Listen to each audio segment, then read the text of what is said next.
Hello there, and welcome back to War Thunder. Today I have a replay for you sent in by Mr. Robert in the Italian G.91 YS, battle rating 9.7, and this is the highest Italian indigenous jet, if you will, in the game. The main difference is that it has two engines and that it has two AIM-9Bs at battle rating 9.7. That's not really that nice.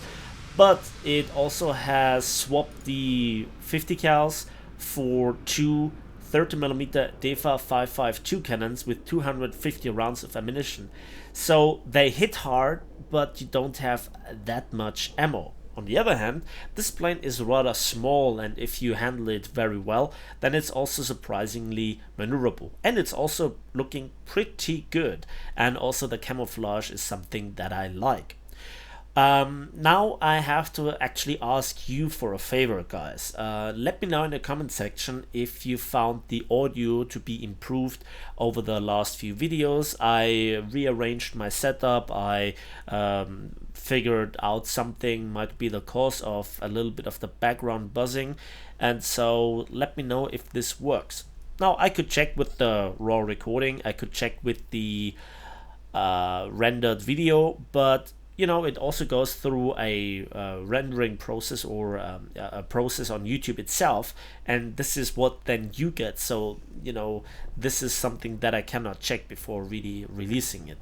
Let me know if you found the audio to be adequate. So here we have RRB, and this is a replay. The replay has a little bit of a problem, especially with aircraft, because you have not a lot of information, especially how much ammunition does one have left, how much fuel does one have left, and is the engine, if it got damaged on some sort of overheat? Well, we don't know. What we know is that the first AIM-9B missile, of which he has two, missed, but then he finished the MiG-17AS with a quick gun run kill. So that's his first kill, and what we can see here is that he keeps the speed up. He makes something that you know from props as kind of boom and zooming, and he looks constantly behind him because one of the enemies just might launch a missile. And one of the it's debatable if it is fun or not, or one of the magic things about RRB is you don't know if the enemies are stock or if they're fully upgraded, which kind of weapon loadout they have chosen, and if they are focusing on you, especially in chat gameplay. This is not always that easy to figure out, especially since the missile warning, the sound warning was removed and it was replaced with a red box for the missile. You know, this kind of really changed the playstyle, and situation awareness is now significantly more rewarding. And so in a quick head-on run, Mr. Robert actually damaged here the Scimitar F and is now on his way to fire the second missile on an F-100 and gets him. The F-100 is a really fast aircraft, and so to get rid of it as soon as possible is making the endgame scenario, if you can manage to get there, significantly easier. And then we have a little bit of spark thunder here on the F-86, and then again he doesn't waste his energy in a turn. That is what the F-86 kind of did, but we don't know if he actually air braked or if he just lost so much speed in the turn. But here, Mr. Robert keeps the speed up, and he just goes to altitude. Seems like this plane has pretty good energy retention and pretty good thrust to weight ratio. So two engines on a small plane, yeah, that is something that can really give you a lot of acceleration and you know, can give you the opportunity to get into some fights with a different aspect. So he dodges here the first enemy and he goes back into the fight.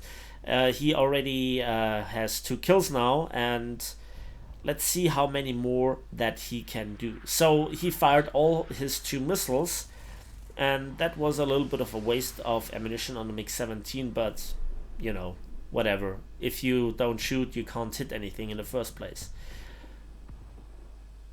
And again he zooms away. Now you might see a bit more red than blue on the screen when it comes to the enemies, and some red just killed some blue. So yeah, it's not really looking good for the rest of his team. And so he has to be a bit more aggressive with his supposedly boom and zoom runs. How much ammunition does he have left? Is he planning on going back to the airfield? Does the enemies actually allow him to go back to the airfield? That's the thing. And now one thing very important happens. Look at this A4B guy. He goes after Mr. Robert, and we will see of this guy a bit more later on, because he is in an aircraft that's not really that good or that fast. And yeah, here he just damaged the F-86 F-30 with the name of Tuma. Remember that name also. And then, can he do something about this other jet here? Yes, he can, and that's his 4th kill. So, and now he is kind of in the thick of the fight, but he swings the plane around, and then he sees a little bit of an opportunity with the F-86, because he tries to run home for the airfield. And this is kind of a difficult decision to make. You want to finish off this guy to prevent him from coming back into the fight, refueled, rearmed, repaired, and leave your teammates with the struggle? Or do you help your teammates and then you're all low on fuel, you're probably damaged, and you're low on ammo, and then you have to deal with some guy that comes back from the airfield? That's always a little bit of this situational judging, I think. And you know, then when you watch the video 20 times, you would probably come to a very different conclusion. But here, the funny thing is, the F-86F was heavily damaged from the head-on pass and wanted to deny Mr. Robert the kill. But Mr. Robert was actually the one that damaged him in the first place, so that's his ace. And that is without returning to the airfield once, and only one of the kills being down to an air-to-air missile. So here we see a bit more of the A4B, and well, it seems like there are not that many of his teammates left. Now he sees that he cannot really zoom climb this guy or energy match him, so he goes for the other ones, and this is, I think, a 1 versus 4 that he finds himself right now. And again, then he gets a beautiful head-on kill on the F-86 F-35. Maybe he has chosen him for being a premium player and thought that he would commit fully to the head-on, and to be honest, he kind of did. So, you know, decreasing here the numbers, equalizing the odds, just making the kills of opportunity. This is also a very important thing. And there might be situations that are not really that nice. Situations, for example, that you want to avoid because they put you in a greater risk than necessary, but you're kind of under a time pressure. Maybe you're low on fuel, maybe your engines are damaged and your performance continuously decreases. You also had to turn around, and you have to give credit where credit is due to this F4B guy. He's really stubborn, A4B, sorry. And now this is where one of those crucial moments in the match again comes, and he just went for the airfield.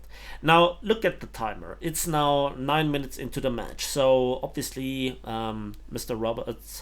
Roberts actually went for a 20-minute fuel load, I guess, which seems to be a really good compromise between performance and endurance.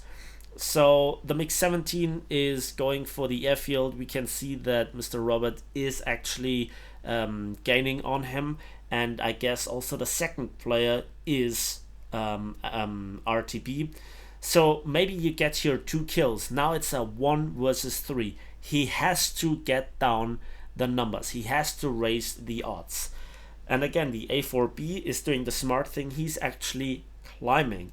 And here we can see that the G.91YS is redlining at around 1,100 kilometers per hour. The MiG-17 has no idea what's coming for him, and before he realizes it's all too late.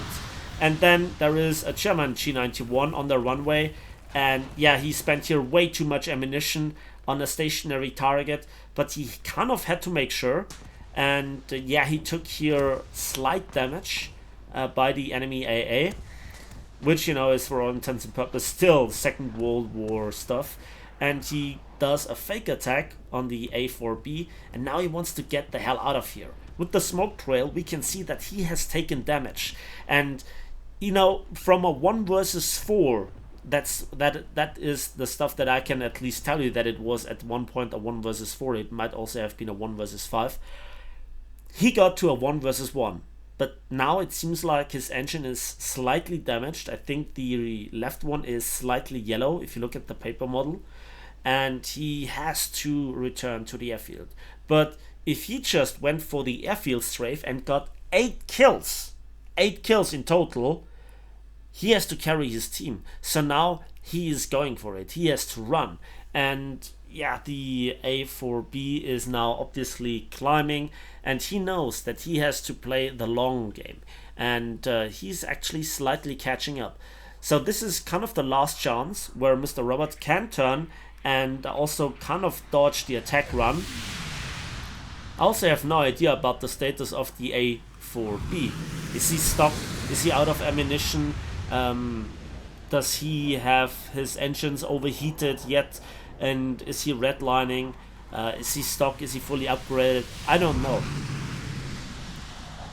But then he kind of does this weird sistering when he had the energy advantage, and sadly Mr. Robert missed here the shots. But he also plays now more and more with the afterburner, and yeah, I think at least one of the engines is now overheating quite drastically. So he is on a timer, because if your engines on a jet, if your jet engines are damaged, they lose quite a lot of thrust, significantly quicker than any sort of prop engine, and that is really something that you have to learn when playing jets.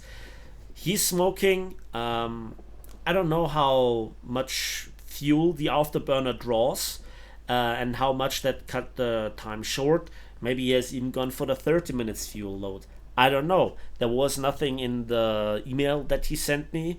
There was no information. How should I know? That's one of those things that I try to teach people. If they just send me the replay, there are limitations to the replay, and I can't know. So please tell me some of the important timestamps where you made a crucial decision on your judgment, where you looked at your ammunition count or your fuel count and you decided to go back to the airfield, or at least turn towards it.